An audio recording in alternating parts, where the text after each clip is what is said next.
Semester 2, 2017, in SUD 701 and UXB 301. This session fits within an overall unit outline or overview. We're at week 3, it's the 8th of August, and the revised title for this session is Resources for Assessment 1 and Preparing the Standards of Professional Practice section of your Assessment 1 report. So I think what you all probably want help with is how to actually write your reports rather than just, what are professional practice standards. We've got a lot of resources on Blackboard, and I'll go through with that. I should be aware that Friday, August 18th is the last day to withdraw without fee liability, and that may be useful to consider. SUD 701 will be offered in summer and in semester 1, and if you are, so that's a straightforward enrollment for EM40 students, and if you are a UD student and are concerned that you're not going to finish your placement days this semester and should be graduating next year, especially early next year, please get in touch with me as soon as possible to discuss options for potentially taking SUD 701 in lieu of UXB 301. That then means you're pretty close to graduation for next year. Keep in mind that Assessment 1 is due on Thursday, the 31st of August by 6 p.m. And we'll have another seminar after tonight on Tuesday, the 22nd of August, which happens to be my birthday. So I'm spending it with you guys. On graduate capabilities, goal setting, and spiderweb diagrams, and those will, again, help you with your Assessment 1 and really help sort of build into Assessment 2, and is partially being held that week so that we can make sure you have a forum to ask questions if you have any about the assessment. So again, for tonight, we're talking about resources for Assessment 1 and preparing the Standards of Professional Practice section of your Assessment 1 report. The title is also a sentence. We've gone through and had some time for questions. That was partially so I could answer questions if any UD students logged in. Very muffled? Oh, sorry. Muffled. Okay. Is that better? And it would have to be somebody who's not in the room with Michelle and I that responds. Is that sound-wise better? Great, thanks. I'll just hold it up closer to my mouth. Now I feel like a pop star. We're going to first talk through help with Assessment 1 and some information on the Blackboard sites. I'm pretty comfortable with that because I'd set those Blackboard sites up, and I think I may be able to point some resources out that you might have overlooked in looking at the site. Then I'll be going through some examples and ways of approaching the standards of professional practice, and throughout the session you're welcome to use chat functions to ask questions, but we'll also have a specific section from 8:15 to 8:30 that'll be nothing but questions unless I run over time, which so far I'm doing pretty well. So first thing I'd say with regard to Assessment 1, these are dot points pulled off of the assessment submission or information submission links site, is that you'd want to make sure that you review the Assessment 1 brief in CRA.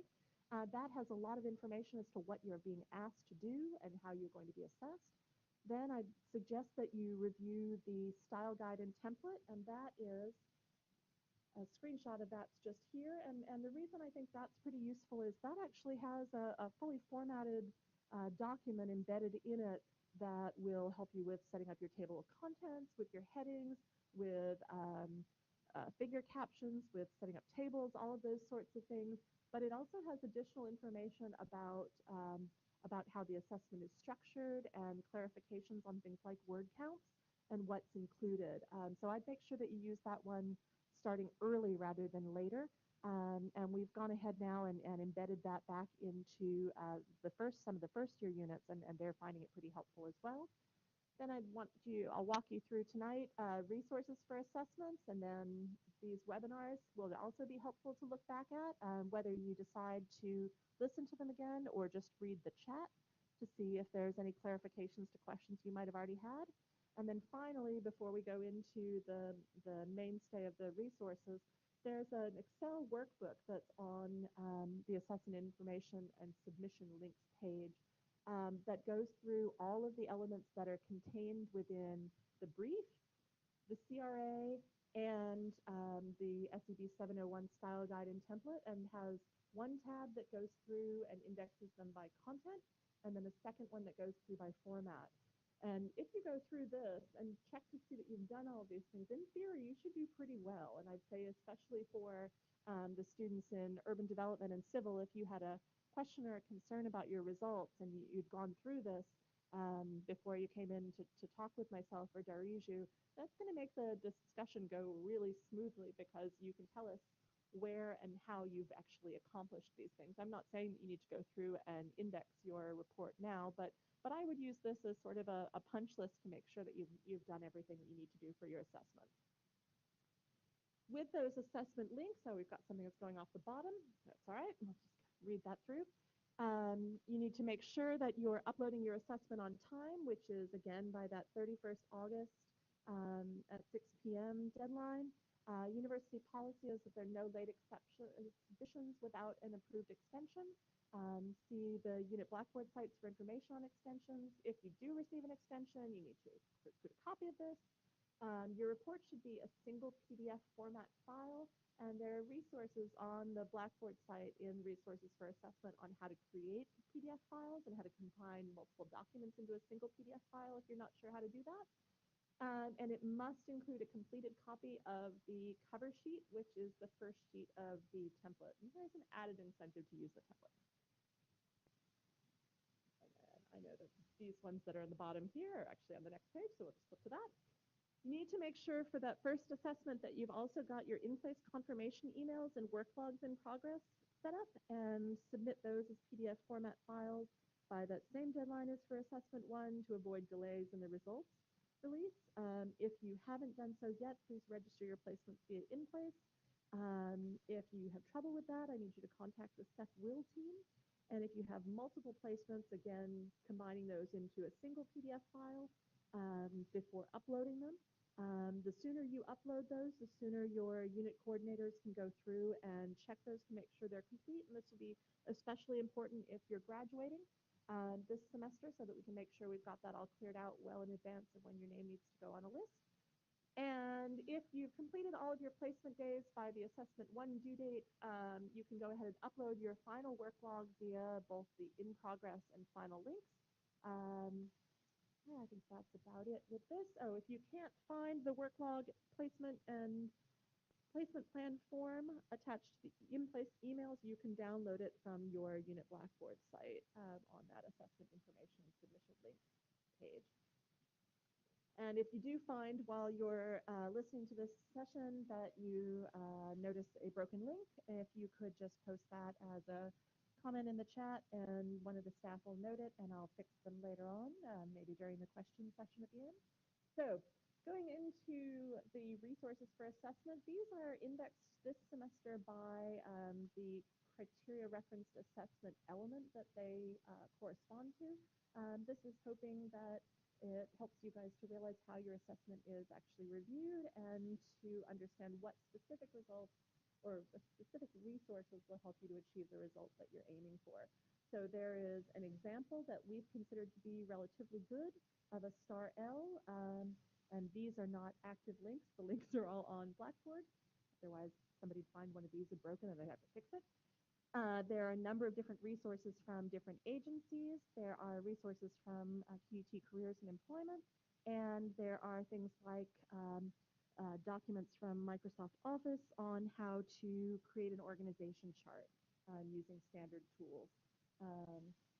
We go into report content, and this is what we'll be working on tonight on standards of professional practice. There are a ton of resources. This isn't an exhaustive list. I do think it's somewhat exhausting. And all of those links are live on the Blackboard site.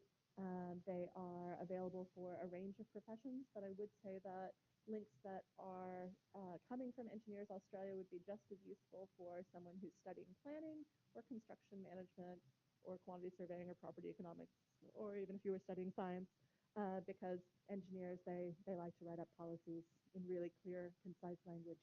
And so they can give you some helpful hints, and we'll go through some of these in greater detail in a few minutes. Going into report presentation, one of the things that students sometimes get frustrated with on this unit is that you're actually assessed on how your report is presented. I think that this would be a difficult one, except that we're giving you a template that already kind of sets you up to be able to do all of these things. It has an auto-compiling table of contents. You just have to, once you've set up your headings and use the heading styles, all you have to do is right-click on that table of contents and get it to update the titles and page numbers. It's all set. It has examples of consistent and communicative headers, footers, and captions. It's got provisions in it for consistent formatting of text and graphics that you're required to do, and consistently located page numbers. And so to me, starting with that makes your life a little bit easier. It also makes the markers' lives easier because then your document is organized in the way that we're expecting it to be. And I would say that most large organizations um, will have some sort of style guide, and they may even have a template document. Their template document may be much more sophisticated than ours, with auto text and sort of drop down things built in. Maybe that's something for me for future semesters. You're going to need to make sure that you also fulfill referencing requirements throughout your reports in this unit, and the examples that I'll show you later on tonight do just that. How are we going? The question was, everything all right? Great. So continuing with that report presentation, because the font size is going to get too small, there are a bunch of resources on Blackboard about how to use, say, built-in styles in MS Word to generate a table of contents. You have access to those through lynda.com, which is really pretty nice to be able to do. And with these specific links, it saves you from having to hunt through, which I've already done for you, all of the rest of the course to find the information that you might specifically want. If you happen to find another link that you think would be particularly helpful, I would love it in an email, and I'll go ahead and then add it on to Blackboard for this semester and future semesters. And finally, the last component that is assessed in Assessment 1, but also in Assessment 2, is your report structure. Your report needs to have a coherent structure. It needs to have evidence that you've run spell checks, addressed punctuation, so the little green squiggly lines and the red squiggly lines, and that it complies with length. And the two best resources I can think of to help you with that if you were struggling are Grammar Fundamentals and Advanced Grammar, both from lynda.com. All right, so going past that into specific things relating to section 4 of your report. Last week we dealt with the STAR Ls, and this week we're going to deal with standards of professional practice. 1 second, I just take a deep breath.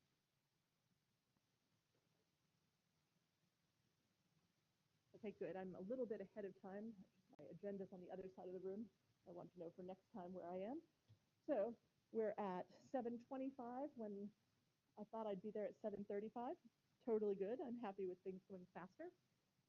Within section 4 of your report, you're going to need to address each of the following in a subsection: insurance, workplace health and safety, intellectual property, quality assurance, and codes of practice and ethical conduct. For each of those subsections, you're going to need to do 4 things, and these are covered again in the brief. They're covered also in the Excel checklist, but I'm going to keep stressing them because I think sometimes that can seem a little bit daunting, and some of these I would probably agree are a little bit repetitive. It's partially because in some organizations and for some of these elements, there's more detail and more legislation around them than others. So that may be something we consider for future revisions of the assessment brief, and I'd be up for suggestions on that if you had them as well. So the first thing you've got to do with each of these is research and define policies and practices related to your future profession, referencing academic and industry resources. And this is pretty important, and when we get to the point where we're looking through examples of student work, you'll see what I mean. And if you find that watching the video that you'd like to have a copy of the slides, they're already posted to Blackboard. Basically, I need to eat the microphone to make it not mumbled.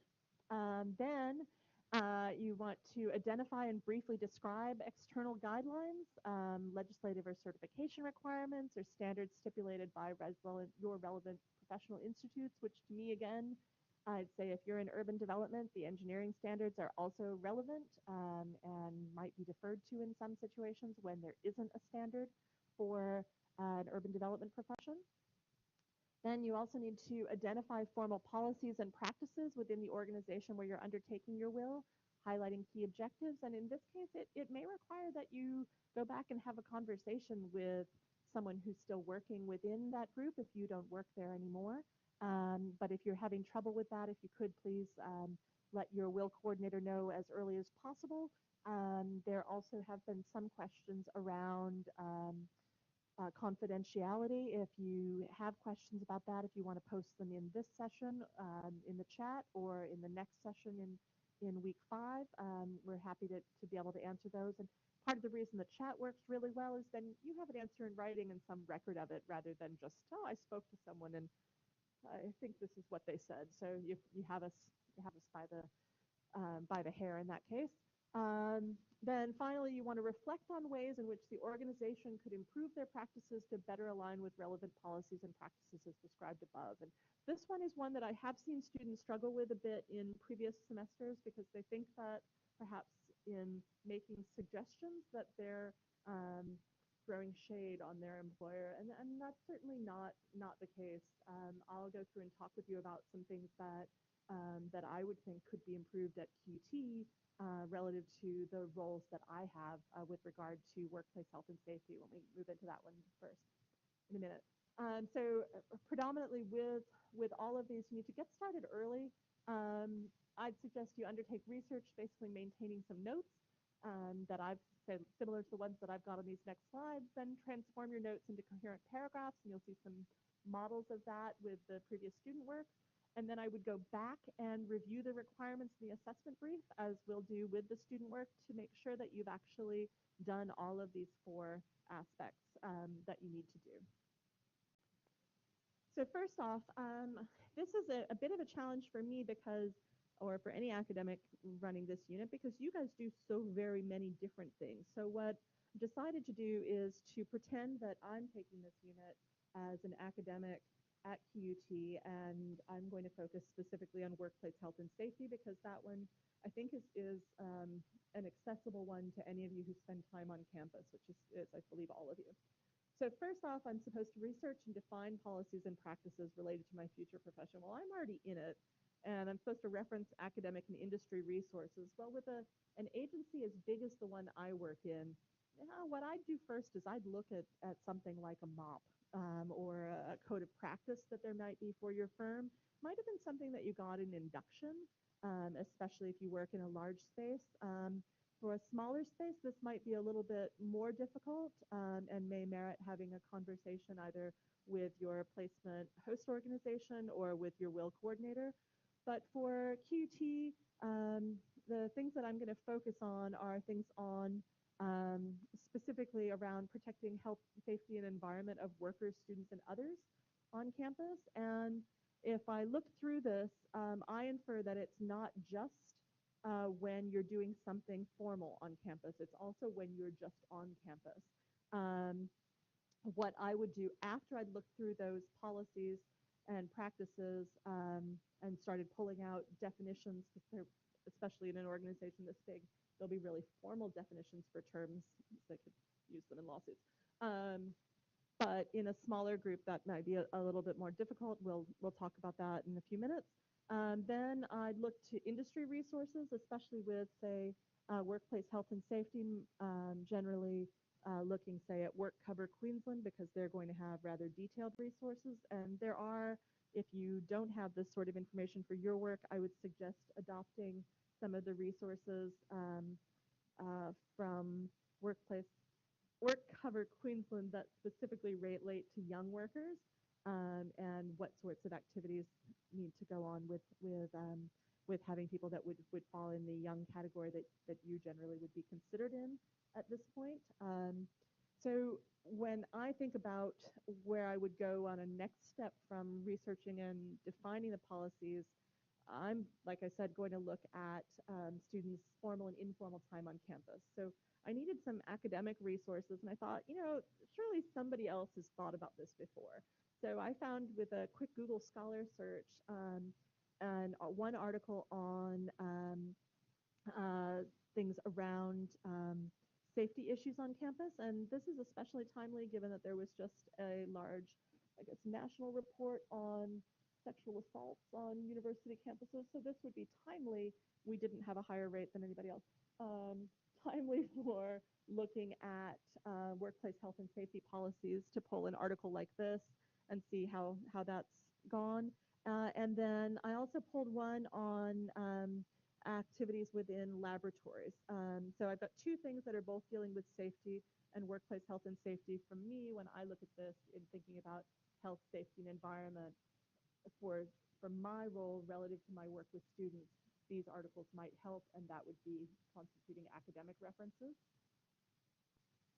They might not be the same for you. It may be that if you're working on sites, that there are different resources you could find, or if you're working in an office environment, there are lots of different resources. You probably could find lots of articles just even on standing desks, or the possibility of somebody getting carpal tunnel by having been bound to a keyboard all day.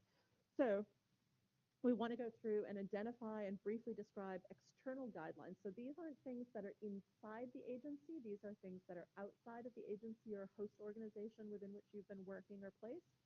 So for workplace health and safety, there are three big ones that are referenced frequently in QUT's MOP, the Workplace Health and Safe or the Work Health and Safety Act 2011, the Electrical Safety Act 2002, and the Environmental Protection Act 1994. How I would use those we'll see in some of the examples that we have later from students, but for this stage, what I'm doing is I'm just pulling together notes so that I have an idea of what I'm going to use.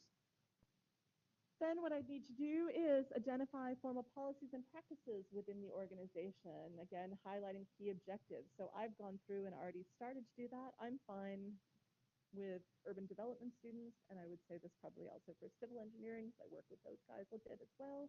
I'm fine with you doing some long excerpts on some of these sections where there are policies, because it is generally written in very, very concise language, and it is hard to think of different ways to say bullying or verbal abuse, for example.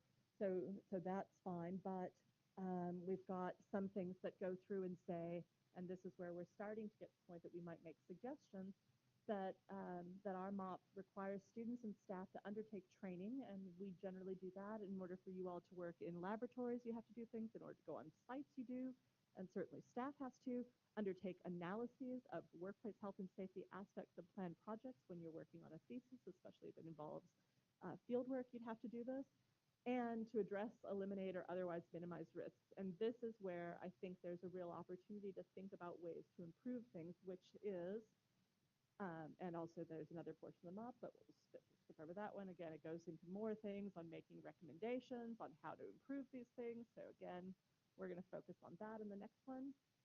So I've got to reflect on ways in which the organization could improve to better align. And for me, and I would write this in a more formal sense than what I've got here, and I wouldn't use contractions in them, so don't worry. I teach at night, and I generally, after I finish teaching, I want to get to CBD transport hubs and homes quickly and safely. You may or may not be aware of this, but QUT has a night shuttle service, but I don't think it runs very well. The reason I say that is I'd have to go and wait in between two buildings with no sight lines off campus to active traffic spaces to get on a bus that isn't clearly signed as to how it's going. It doesn't have, say, a big wrapping on the outside of it that says what it is. It's just, it looks like an anonymous sort of white van. And that's not criticizing somebody's decision with that, but I just don't think it actively promotes use. So to me, if I were making suggestions about workplace health and safety as an academic at QUT relative to safety of students on campus, I might say that we need to do a usage and needs assessment. Who uses it? How many people might need to use it? How many classes are offered at night? How do students generally who get done with classes at night get off campus? Do they have concerns about safety? Does that then affect their willingness to attend classes on campus at night? How could we use those? I'd also probably look at the locations where there are stops. There's no real reason if you're going to have a bus service to have it just stop once. So it's fine that it picks up in O and Z blocks because that's probably where they park, but I wouldn't feel safe waiting there by myself. So they could add additional signage have a stop at the Gardens Theater, have another stop, say, at the back of P Block, and perhaps even on the way back coming to Gardens Theater. And you might be thinking with this whole thing, like, well, I'm reading this and I don't know enough about this bus to know if it's helpful. Aha! I would need to include things like these buses. It's a minibus that runs from 6 to 11 p.m. And the frequency wasn't mentioned on the facilities management page, which was not helpful. And actually, there was a broken link when I tried to get to it. So I had to do 2 web searches to find it. But it runs to major parking garages and transport hubs in the CBD. And I would venture to guess that most of you probably haven't used it. So when you think about what you would make suggestions on, it's not saying that somebody's doing something wrong. It's just saying that there's something that could be improved. And you might think, again, that this is critiquing, but it actually is taking on early managerial roles in trying to think about how to have something operate better or how to minimize risk for your employer or host organization. And it may be as simple as there should be an induction and there should be a training space. There could be a box that allows people to make suggestions. There could be a prize for the funniest meme that promotes workplace health and safety.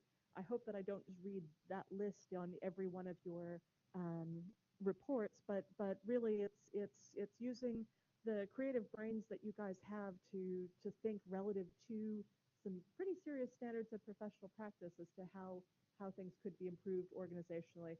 I don't need to know how much liability insurance your firm has. That isn't actually the point.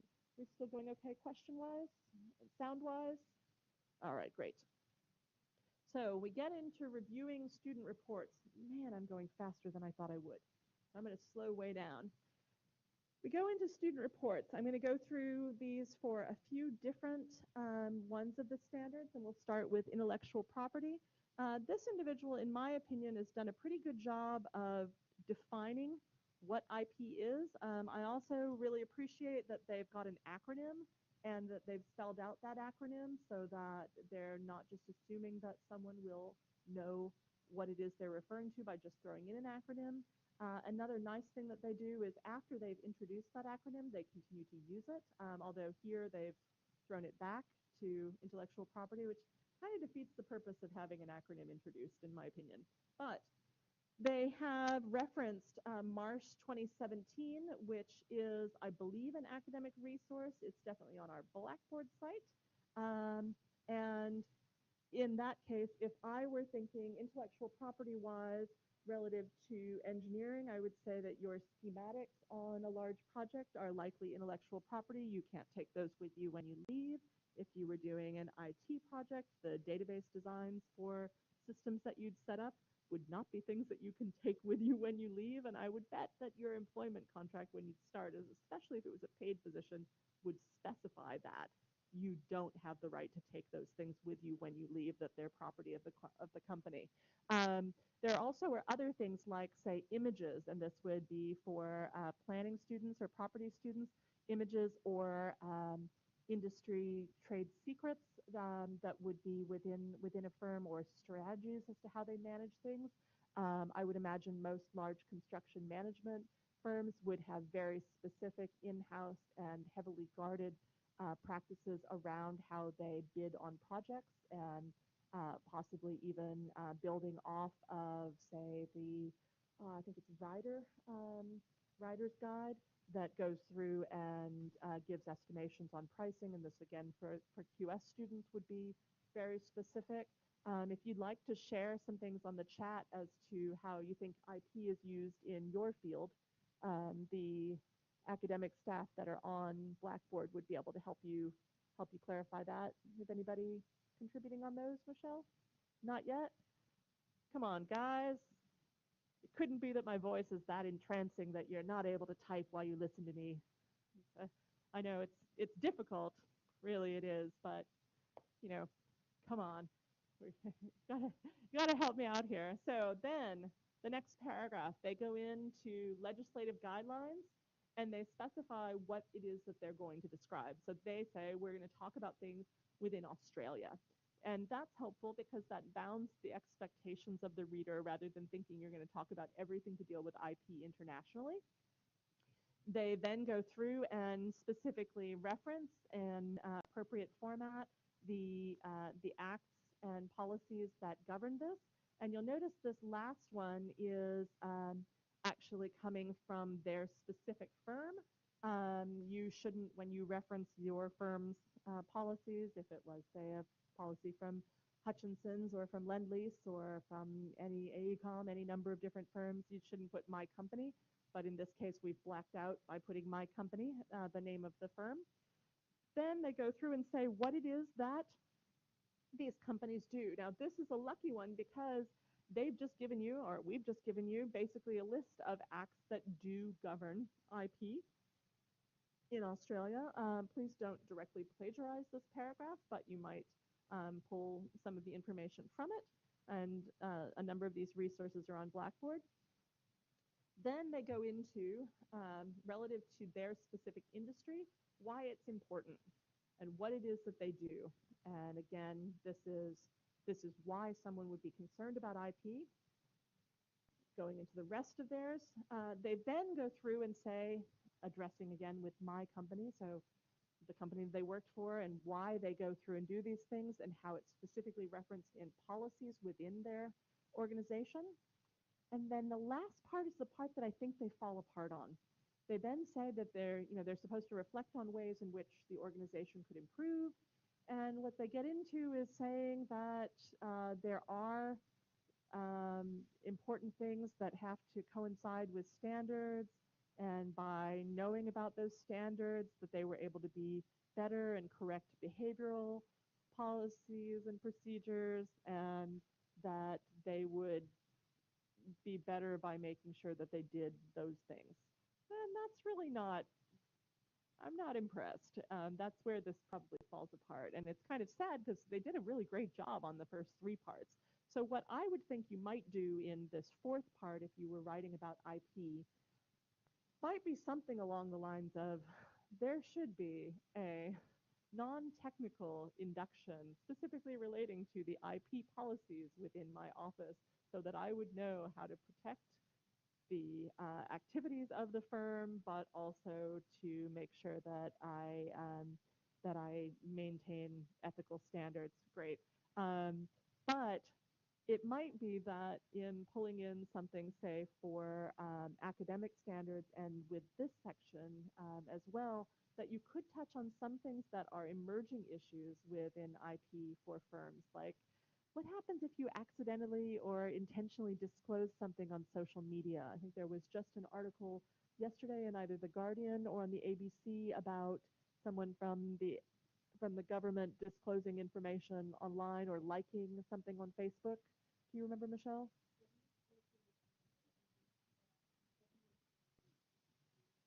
Policy against government employees. Sorry, yeah, it was federal government employees having a social media policy about liking things on social media that is against the government, from what I remember. Yeah.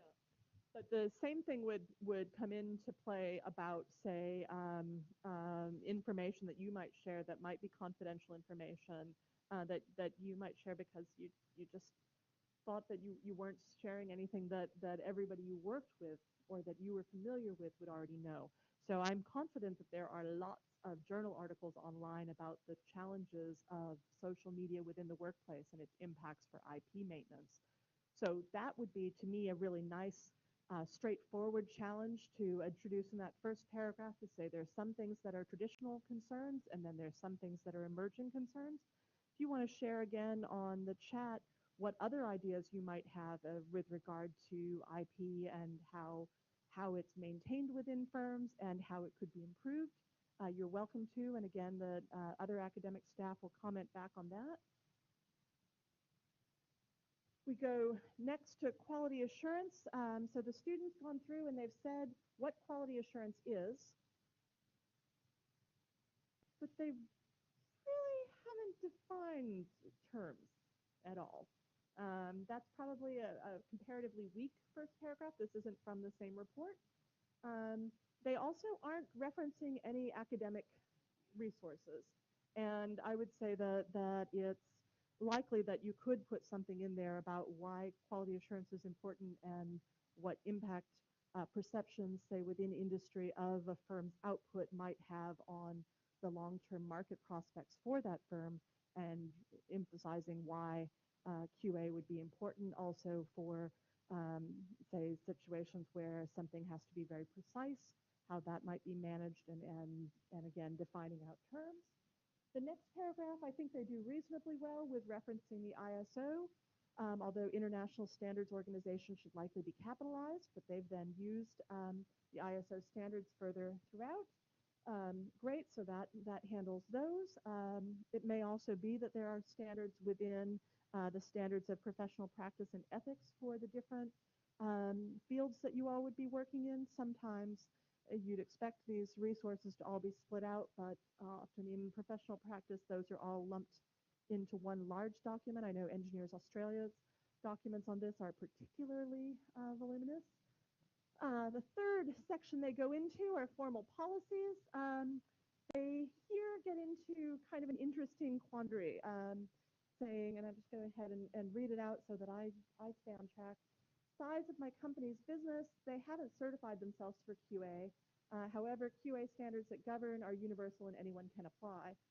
Despite not being certified, they deliver quality services and maintains. We have a lot of DAs, so I'm betting this is a planning firm. They'll turn down jobs instead of risking poor service. They also turn away things. Not, this isn't exactly where you're going with that, QA-wise. What I would say that you could have referenced here instead is many firms have a procedure where multiple people have to check a report before it goes out. And there's often, say, a signature sheet with different boxes where different people have to sign off. That to me is closer to a QA protocol. Also, perhaps having a system within the office where more senior staff mentor more junior staff, where there's perhaps a commitment to ongoing professional development in the firm to maintain currency. Those would be things that I would think of more as QA. But what they've done here, it's not necessarily awful, but I think sometimes in thinking that there are formal policies to me don't necessarily always have to be written down as this is our QA policy. It may just be that in the induction that they say, we don't have you send anything out without having people check it. Okay, so that would be going there. What's missing from this one pretty clearly are any suggestions as to how they could improve their practices. Well, they kind of say it because they say that there are no formal practices, but in saying that, I'd say if I went into this firm and what a junior staff person or a grad was able to tell me about QA was just this, I'd say that one of the things they really needed in that firm was training on QA and what it actually is and how we could institute it.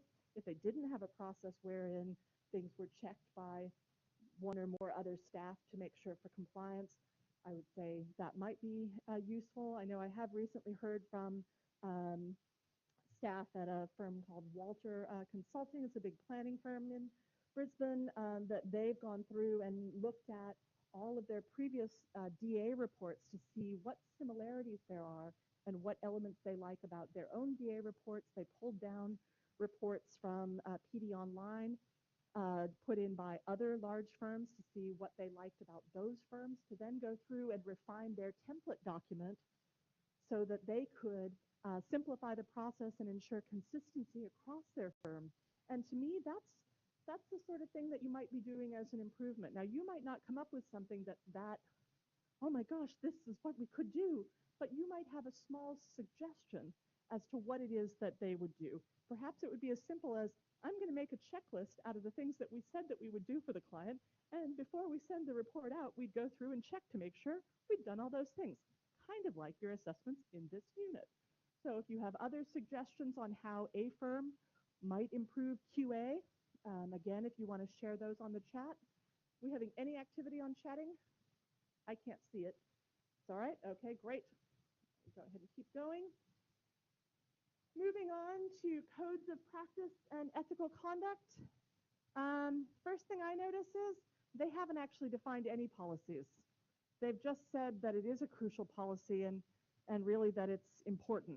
They've kind of defined guidelines, but not necessarily addressed this section so strongly at all. I think I think this one was one that somebody really struggled with, and I can understand why, because codes of practice and ethical conduct sounds pretty broad. So if I were thinking about policies and information, what I might think about is, who am I responsible to as an engineer, legally and ethically? What have I committed to doing? And I'm confident that that's in the EA standards for professional practice. I know I've recently gone to a PD session for planners that was put on by a transport engineer, and he went through and described at great length the bits of ethical conduct standards that govern his provision of transport models and projections for development applications.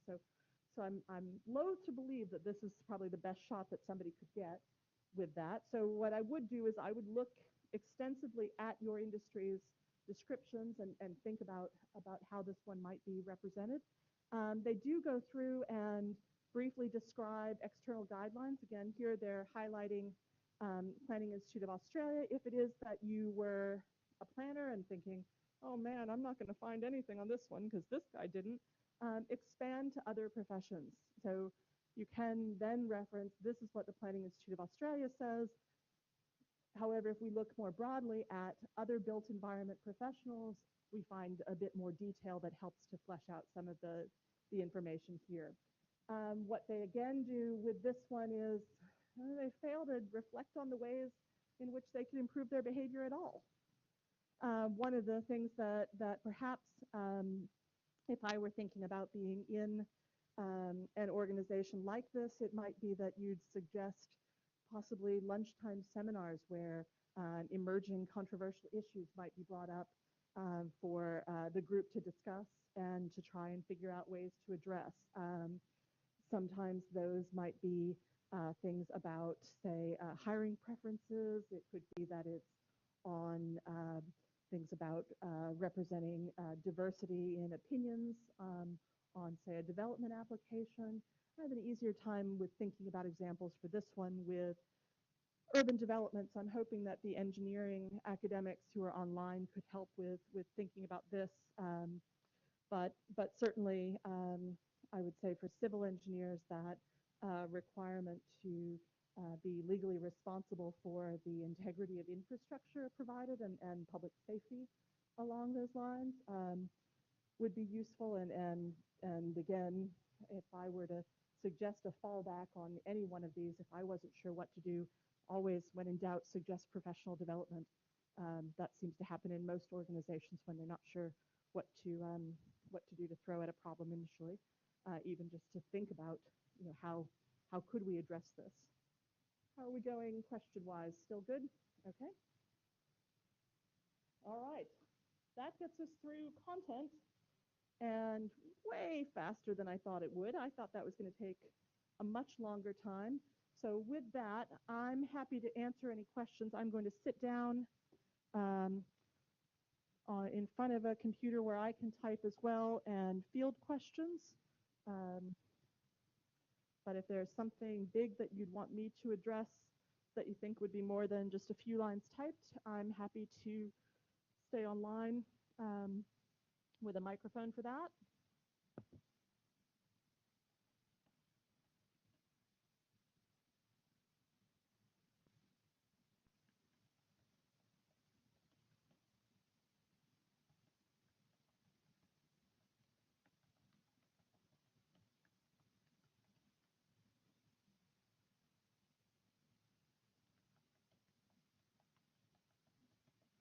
So Brendan's asked about drug and alcohol policies relative to being either code of practice or ethical conduct or workplace health and safety.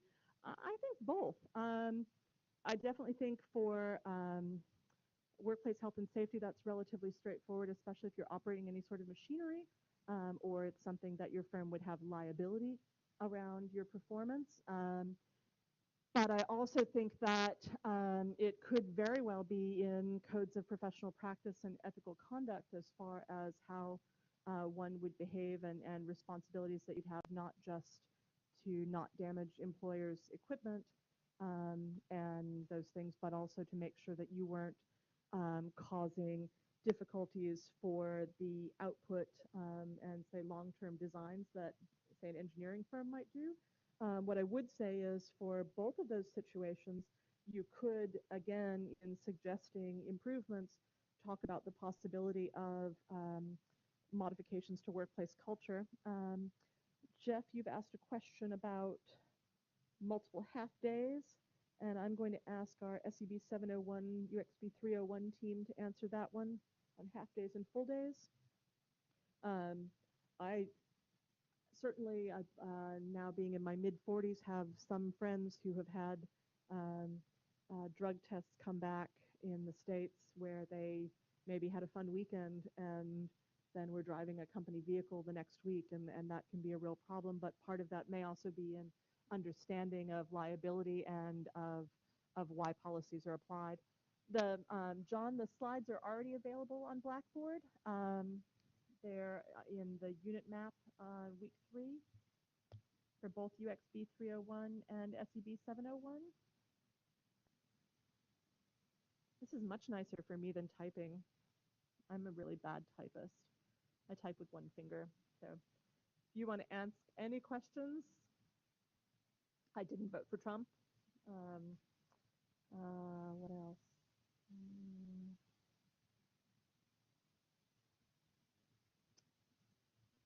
I don't do a very good Australian accent imitation. Yes, Asmund, that's a really good point. You certainly could include suggestions that you've made to WHS that were already implemented. I think that would be a perfectly appropriate thing to put in those suggestions. And those would be really useful as far as being able to discuss in response to selection criteria when you're applying for positions, because many times firms will have as a selection criteria an ability to comply and support corporate WH&S policies. And Brendan, certainly that I'm glad that you were having to sign off on a policy saying that you were having to be responsible to not be drunk. That's a real cultural challenge. In the States, by comparison, it would be highly abnormal for people to go out to lunch and have a beer. Whereas for me, moving to Australia, that was a really big surprise for me. And not because I don't like beer, but just because that culturally it's a different setting. So some of those things are also going to be culturally loaded if you were working in different settings. That's great, Brendan. I am waiting for an update on how your recent interview went. Melanie, at QUU, you've got a 0 drug and alcohol policy, picks up on codeine use. Wow, you get deemed positive, but yeah, you get 2 days off work. That's important to know.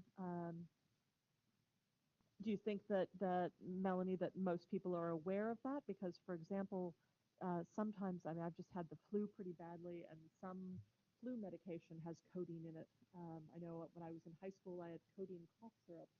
And so in that case, I would get pulled up for a policy at your workplace, which would be problematic because it wouldn't be something that I was doing recreationally. Yeah, I think it is asthma. It is in almost everything, but it is a pretty serious thing. And Melanie said that they wouldn't be aware until tested positive. So in that sense, I would say that Mel, for you, a suggestion might be that there would be perhaps an extension of those programs, or at least awareness of those programs, to contractors and hopefully to Will students. And Javon, how much are you allowed to quote and how much you need to rewrite? I'd say, if you're pulling essential elements out of the legislation, great, but please don't attach them as an appendix. We can find those, and you don't need to then pull all of the elements of the entire legislation. Part of the reason we use those rewriting things in our own language, our own words, is to try and minimize the length of text. So if you looked at, say, the notes that I had for the workplace health and safety example, I probably would keep going down from that to just pull out the essential parts. And to me, some of those essential parts, if I go backwards in those slides, would be looking at, say, keeping as a quote the fact that they're protecting the health, safety, and environment of workers, students, and others at QUT campuses. And I wouldn't then include the rest of it, but what I would maybe put in as a clarification and that I hadn't brought up, which has sometimes been a concern for me as a staff member on campus, is that anybody who walks through campus, if something happens to them and I were to see it on campus, I'm technically supposed to stop and ask if they're all right. And that's an awful lot. We have a lot of people that come through campus. Um, Ingrid, I'm not sure, but I'm hoping that Mel, who's at QUU, would be able to say. Um, and I think that that question of getting ahead of your information would be useful. So, um, uh, totally good. I do find that when I have the flu and am on some serious cold medicine, I make sure that I don't respond to your emails. Um, And Ingrid, that's a really good point as far as things starting to infringe on privacy. And that again might be something that could be brought up in the section, say, on codes of professional practice and ethical standards, is that question of what rights do you have to your privacy, even on things like Michelle had brought up around the government employees being able to like something. You do have a right still to have opinions, even if you're a government employee, but you can't express those opinions while you're at work or as a representative of the government.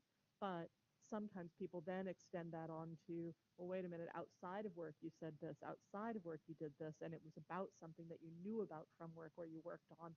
And that really becomes difficult and would be something that I would say in contemporary workplaces, much more so than when I started working in the late 90s, would be a big issue. Other questions?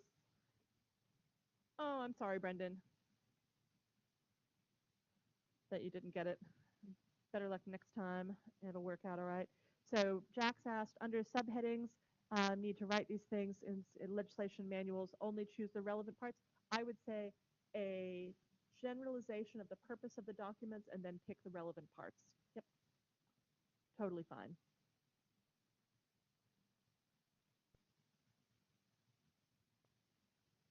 And again, if you want to look at some of those examples that we've got posted in the slides, that may be very helpful.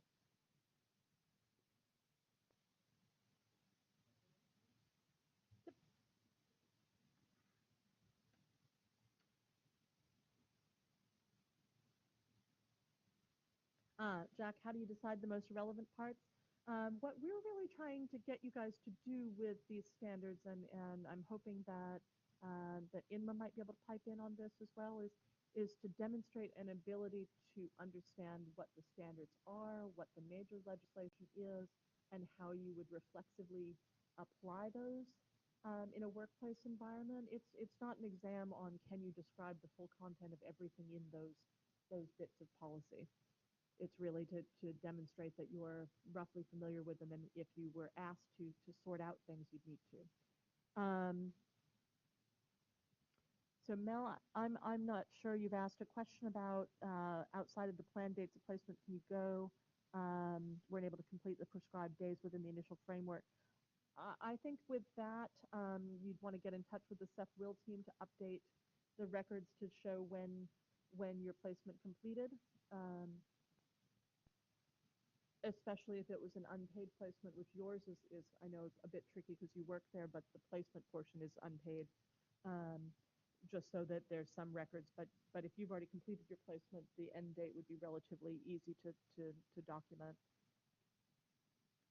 And Brendan, that's fantastic. Every time we get an opportunity to have interviews, that's totally useful. And thanks, Melanie. That's great. Yeah.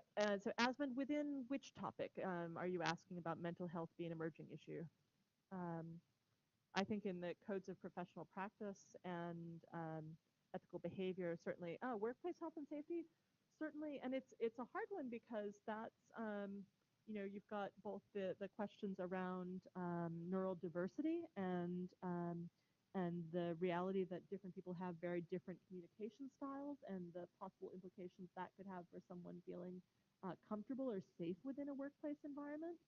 So what I would say is that's not likely covered in great detail in standards, but as far as something that could be improved on, I think that could be something that would be potentially something within a workplace culture, something that could be improved on or at least addressed and discussed.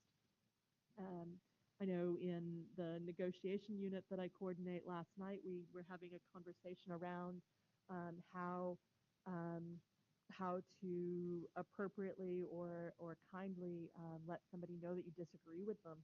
And man, that's a pretty culturally loaded thing and also a very personal thing, and can be very difficult.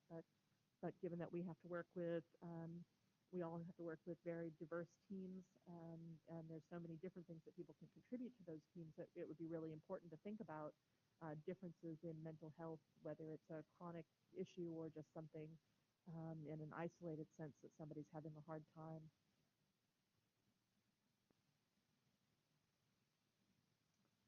Other questions? Looks like there's about 20 of us online.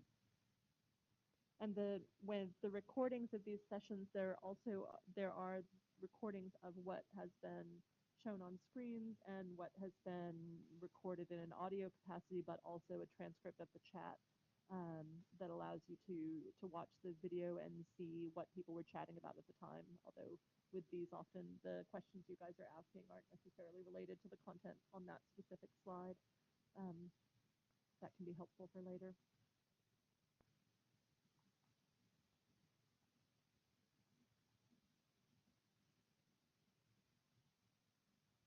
Liability also would be a useful one to think about, that we haven't addressed in the student examples or in mine. Brendan, yep, I'm comfortable. I know you're a UD student. I'm comfortable with any of the UD students reflecting on tasks from any time in their employment or placement with the organization that they've registered. I'm completely fine with that. I don't know if Inma and the others can reflect on that. To me, the documentation of the placement and your reflection on it are linked but are not necessarily the exact same thing. Inma, are you guys comfortable with students reflecting on tasks that happen outside of the dates that they registered their 60 days in place? So say someone had a continuing position with an engineering firm and there was something specific that they wanted to reflect on with that. Melanie Singleton, I would say you can choose how you'd like to address that, but I'm betting that it's that there's some policies that are across QU and then some policies that are probably people are more specifically aware of within the GIS team, say with IP or with situations where there are concerns about, say, release of information of where things are stored or vulnerabilities. I know in the US after 9/11 that suddenly at the state environmental agency that I worked at, we were pulling down GIS data that had locations of chlorine storage tanks at water treatment and wastewater treatment plants, because there was a recognition that if someone wanted to do something to knock out infrastructure, that they might take them out.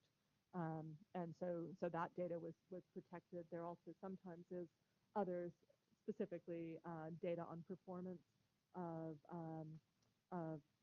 facilities that would qualify under, say, IP policies. So I would imagine the GIS group might have specific additional information relating to IP. And keep in mind again, guys, with what you're writing about with these things, it's so that you're able to communicate with someone about your placement with greater depth and being able to think about these key aspects of your position. Those are often things that someone would be interested in. Ingrid, with the work logs, there's not a minimum amount of time you have to include in your work log in progress. It's partially so that we know that you are making progress on your placement. And yeah, you're welcome to do it for your first 30 days. and um, and then submit the whole of the remainder later, that's fine. And if you've already finished your placement, if you want, again, to submit through both the work log in progress and the final work log document, you'd be able to do that, especially if you're an urban development student. I've already gone through for, I believe, anyone who's uploaded their in-place emails in advance of this evening and already gone through and indicated that they're complete, which I imagine the other will coordinators may start doing as we get closer to the assessment deadlines. And that's particularly important with the students who are potentially complete or graduating this semester. Is when we get close to the end of the semester, things get busy and it's hard to make sure that you've got everything in line. But making sure that we've got the forms fully filled out to meet accreditation and compliance requirements can be hard. Sometimes people slip up and forget to get something signed or put down a number of weeks or a frequency where they needed to put an absolute number, and those things are really particular, so it's better to get those in early. Certainly, Ingrid, that 99% perspiration and 1% inspiration, is that the success is. And Brendan, I'm glad that you like this technology. I don't know if you mean the Melanie feeling like she's talking to herself and reading things off the screen. I'm really kind of enjoying it. I feel like I'm on a talk radio show. Definitely better than typing for me. And I'm going to try to do some of these sorts of sessions with, Blackboard Collaborate, certainly, with students that haven't yet gone into. Oh, that's very nice, Asmin. That means that I can generally sit in a room by myself and feel like I'm talking, and I've got support staff that type responses, so that's good. But I am including some Blackboard Collaborate sessions into the negotiation unit this semester, which should be useful. And there's some different technologies within, say, even this setup that allow for small groups, and we'll play with some of those later in the semester with the resume workshop. I do also think it's helpful because you're able to answer each other's questions, and um, and I think this semester we've definitely had more active participation than we have in the past. Is nice. Any other questions?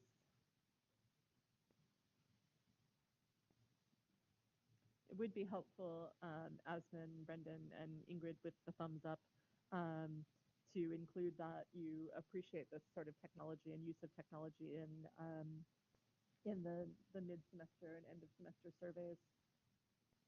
But do know, guys, that part of the reason that this isn't perhaps used in a more broad sense is it does require a great deal of technical savvy on the part of the academic staff and a lot of coordination. And sometimes when things go awry, it really can be stressful. And I'm glad, Mel, that it saves you the late commute home. If it makes you feel worse, I'm sitting on campus. I'm not at home. I was worried that maybe my husband has chewed up all of my internet service, 500 gigs somehow in less than 31 days. It's the difficulty of somebody being on a break. And I'm glad, Ruben, that Asmin, that you like the interactivity of it.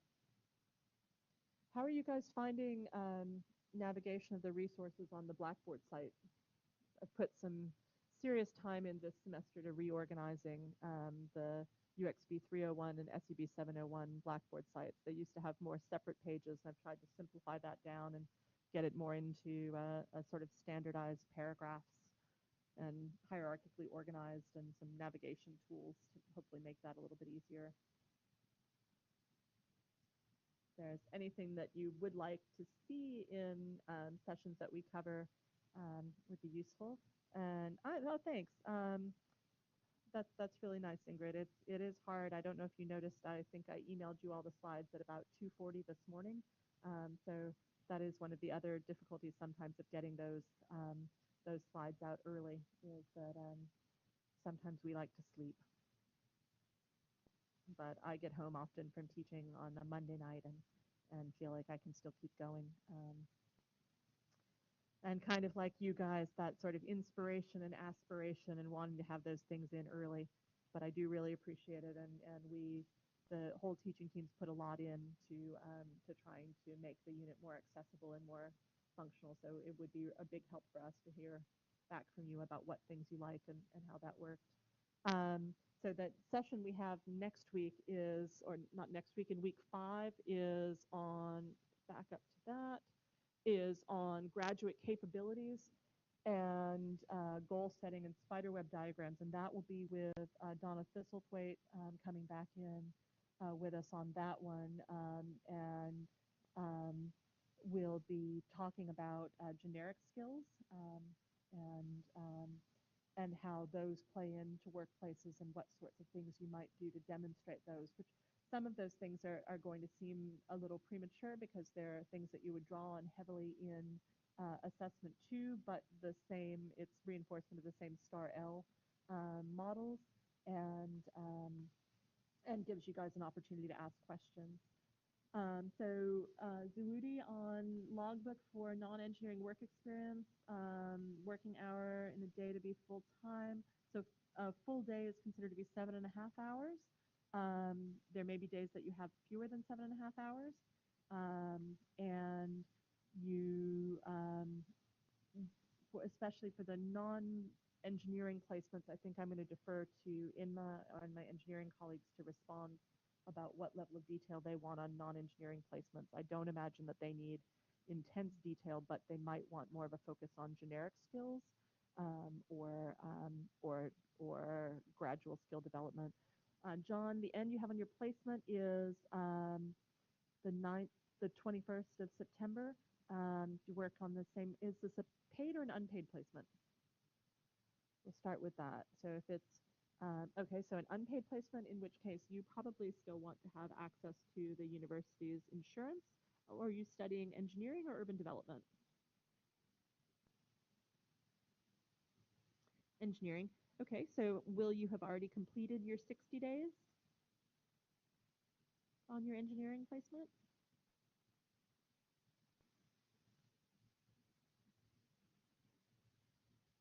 Because if you've already completed your 60 days, I believe that there are limits on okay, so you'd still be doing your 60 days. Then what I would suggest is getting in touch with the Seth Will team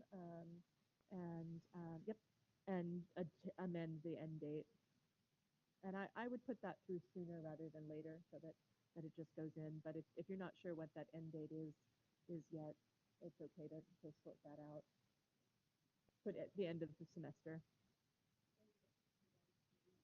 Then you have 60 days to do in that duration. And Michelle, could you put the link into that that work calendar calculator? I know I've used that. It's a tool that I wasn't aware existed. I love conversion tools. I use them all the time for like how much is a cup of butter to a stick of butter, because a lot of my recipe books are still in American English cooking metrics. And there's a website that's time and date that allows you to put in 2 dates, and that will go through and exclude weekends and public holidays, but to figure out how many days you have left. So starting next week, there are 12 working weeks between now and when you need to have your placement done. Okay, and Ingrid, you've got a comment. Would be nice if this was included. All right, I'm reading this through.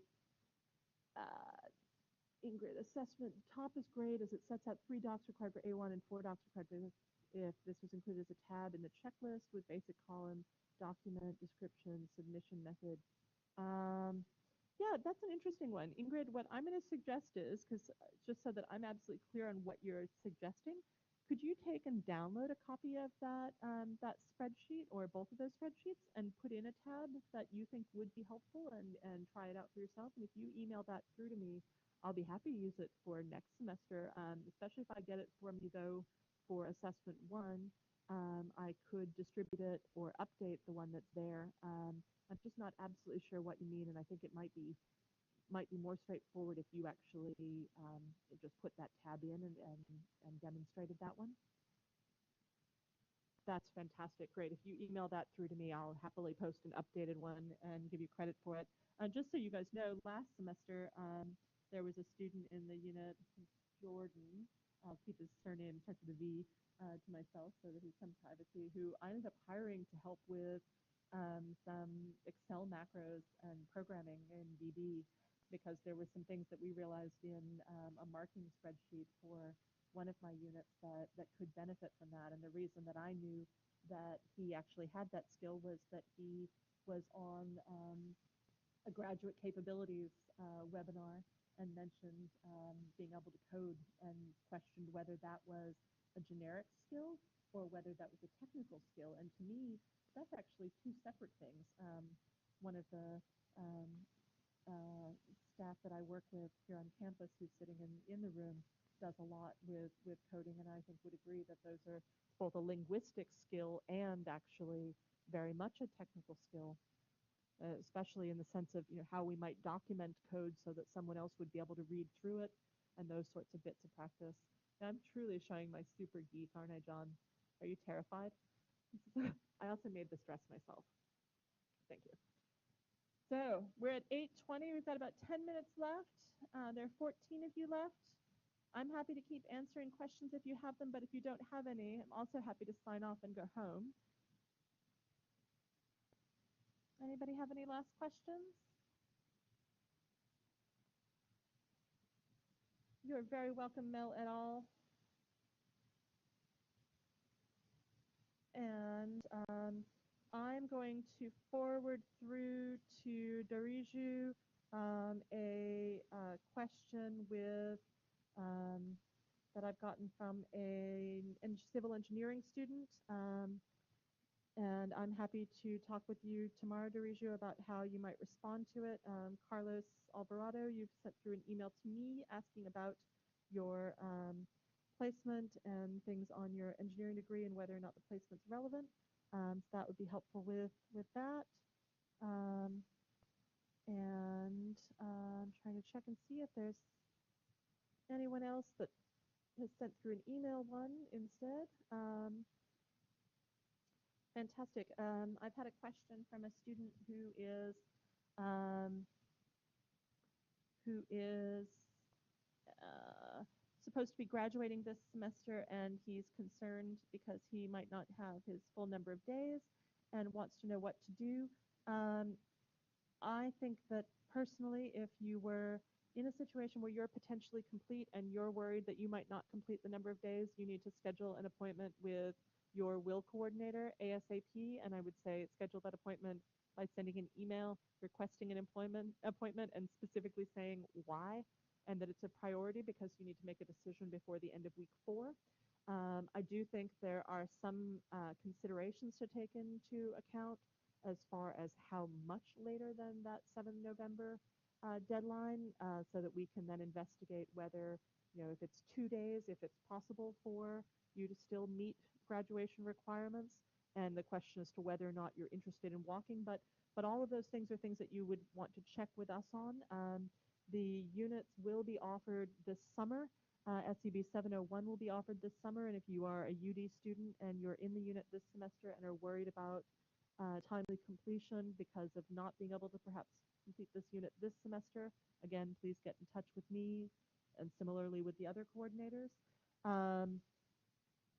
And I have noticed with a few of you in the UD cohort that you have placements registered and in place with end dates that are after that 7th of November.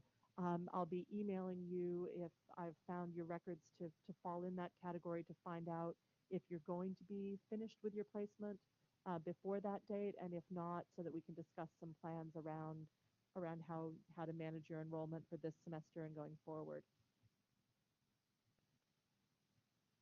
And John, you sure can. You absolutely can do a 60 days of entirely engineering related work. That is not a problem.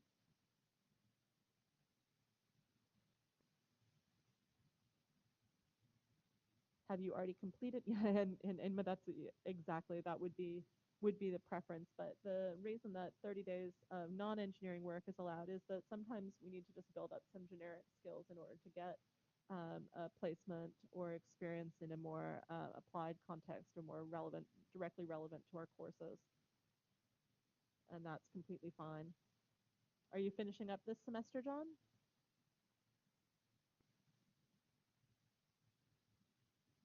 All right, we're down to 12. We've got 6 minutes. Any other questions? Finishing next semester. Oh, fantastic. So after semester one, well, we'll see you at graduation. If it makes anybody feel any better, our first week of will sessions are the longest session that you'll have to go through. It's longer than graduation.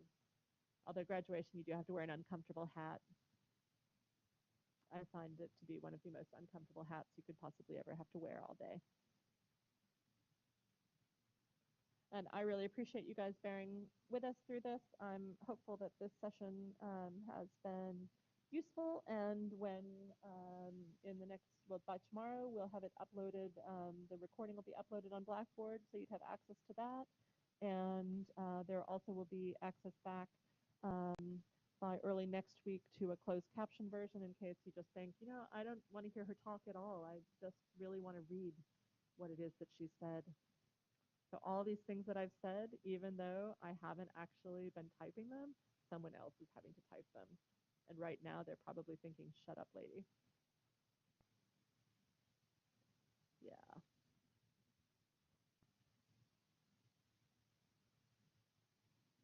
So we've got 5 minutes left. Any last rounds of questions? Hasn't happened so much this semester, Michelle, but last semester there was somebody who seemed to like to wait until like 2 minutes before the session was over to ask really big, like philosophical questions, like what is work really? So I'm hoping we don't have any of those big last minute questions. But the best way you can signify that you don't have any questions is by signing out. And if you're worried you're going to miss something, I doubt it in the 4 minutes that remain.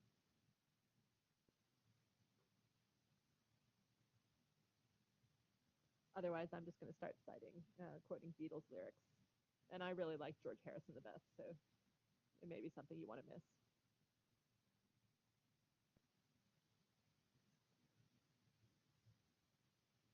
And I will see you Thursday night, Ruben. There's information on the QUT Construct page about the event. I don't think you have to register in advance, but if you have a look at QUT Construct on Facebook, that would be the best place to find information about it.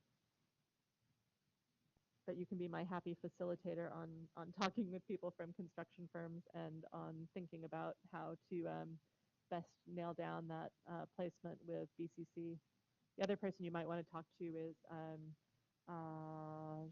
Xinyi Wang, who has just finished up a placement with BCC that transitioned from being an unpaid placement through the tertiary youth work experience program to being a paid position. And she is an international student and said that they were super keen to engage with international students and to diversify their workforce and to branch out. Actually, it was something the Lord Mayor specified that it was a priority for their programs.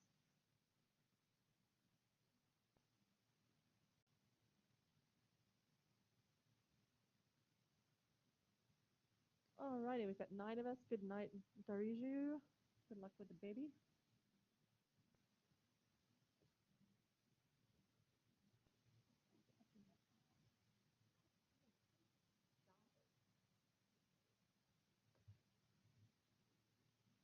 And Ruben, if you can find out now, but if you wanted to get in touch with Shini, I can put you in touch with her as well.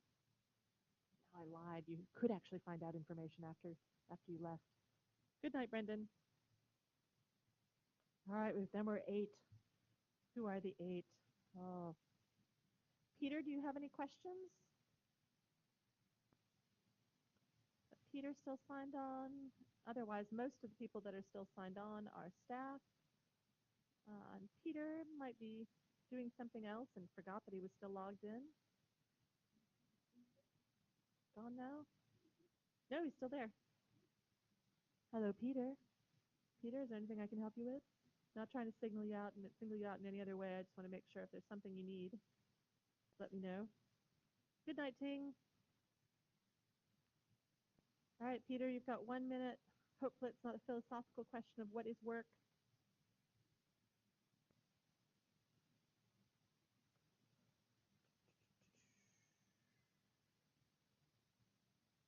If you do hang out this long, it's kind of like the movie credits at the end where you get to hear bad jokes, or in this case, me humming theme songs to 60s spy TV shows. So, no, that's the Odd Couple.